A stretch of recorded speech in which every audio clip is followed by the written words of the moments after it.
Hey everybody! So this week's story is called The Biggest Pumpkin Ever.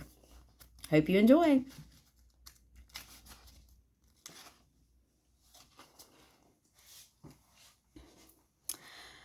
Once there were two mice who fell in love with the same pumpkin. Clayton, the house mouse, noticed it one day in the vegetable garden. It was still little and green, but Clayton thought he could make it grow really big. It might even get big enough to win the grand prize at the town pumpkin contest.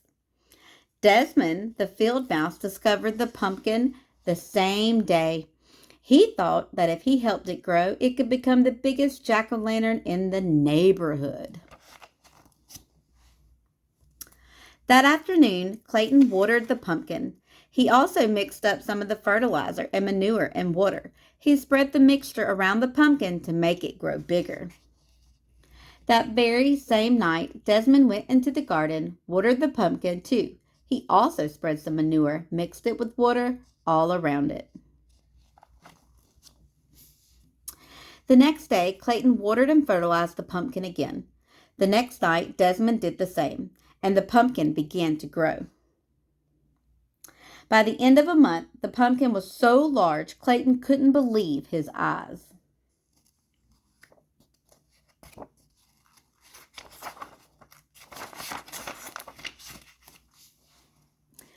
"My goodness," said Clayton's mother. "It's not even full grown." Clayton shrugged. "All I do is water it," he said.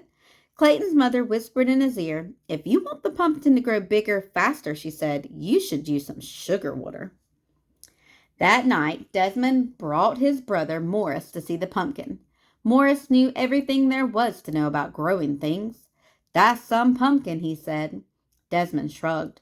"All I do is water it," he said. Morris whispered in his ear. "You should try using sugar water," he said. The next day, Clayton dug a small hole beside the pumpkin vine. In the hole, he placed a bowl full of sugar water. He cut it into the vine a few inches from the pumpkin. In the cut, he put one end of a piece of candle wick. Then he put the other end in the bowl of sugar water. That night, the other side of the pumpkin, Desmond did exactly the same thing. Within a week, the pumpkin was twice the size it had been. Within 2 weeks, it was absolutely enormous. Clayton was amazed.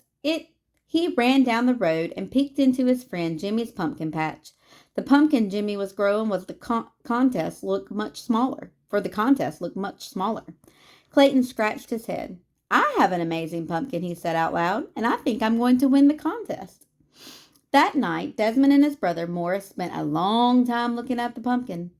"How do you think it got that big?" Desmond asked. Morris shrugged. "A little luck, a little skill." "It's going to make some jack-o'-lanterns," said Desmond. "It sure is," said Morris.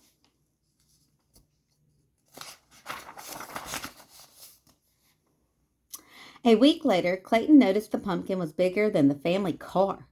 During the day, everyone he knew came by to admire it. At night, all the field mice gathered around to do the same. By now, the summer was almost over. In a week, the pumpkin would be full grown and starting to turn yellowish and then orange. A few weeks after that, it would be ripe and ready for the pumpkin contest. Clayton could hardly wait. The pumpkin was growing so fast it would soon be larger than his house. Then he had a terrible thought. If the pumpkin was so big, how would he get it to the contest? Wouldn't fit in his red wagon. It wouldn't even fit in a truck. Clayton decided to worry about this when the time came. That night, the weather grew colder. Thinking there might be an early frost, Clayton rushed out to the pumpkin with his blanket. One was not enough. Soon he was rushing back and forth, carrying all the blankets from the house. As he worked, he hummed a little song, and as he hummed, he heard someone else singing. He also began to realize that someone else was covering the pumpkin with blankets. Desmond, too, had been seeing the danger of an early frost. He, too, had brought blankets to the pumpkin, and he sang a little song. As he sang, he began to realize that someone else was working and humming. Clayton stopped humming. He put down his pile of blankets and peered around the corner of the pumpkin. Desmond stopped singing. He put down his blankets and peered around the corner. The two of them bumped heads and fell down. "You've been feeding the pumpkin," said Clayton. "You've been feeding the pumpkin," said Desmond. "That's why it's so big," said Clayton. "That's why it's so big," said Desmond. They all burst out laughing. When everything had been explained, Clayton said, "I know I'll win the contest if I can get the pumpkin to town." Desmond smiled. "I'll help you. Just let me carve the pumpkin into a jack-o'-lantern for Halloween when the contest is over." "It's a deal," said Clayton. "A deal," said Desmond, and they shook on it. The morning of the contest was bright and sunny. Mice were bringing their pumpkins to the town square, truck by truck, car by wagon, car and wagon. Some were rolling them along the ground. Suddenly, they all stopped short. Over the fields came the biggest pumpkin anyone had ever seen, being pulled by 100 field mice on motorcycles. When the pumpkin reached town, it was too big for any of the streets. Clayton had to explain why they couldn't bring it to the square. The mayor understood at once. He led the crowd to the giant pumpkin and pinned the first prize ribbon on its side. Then everyone danced around it. "Who would have believed this?" said Clayton as he danced. "Who would have believed this?" said Desmond at the same moment. When the celebration was over, the 100 field mice pulled the pumpkin back into the field. The day before Halloween, they carved it into the best jack-o'-lantern ever. And on Halloween night, its wonderful smiling face could be seen glowing for miles around.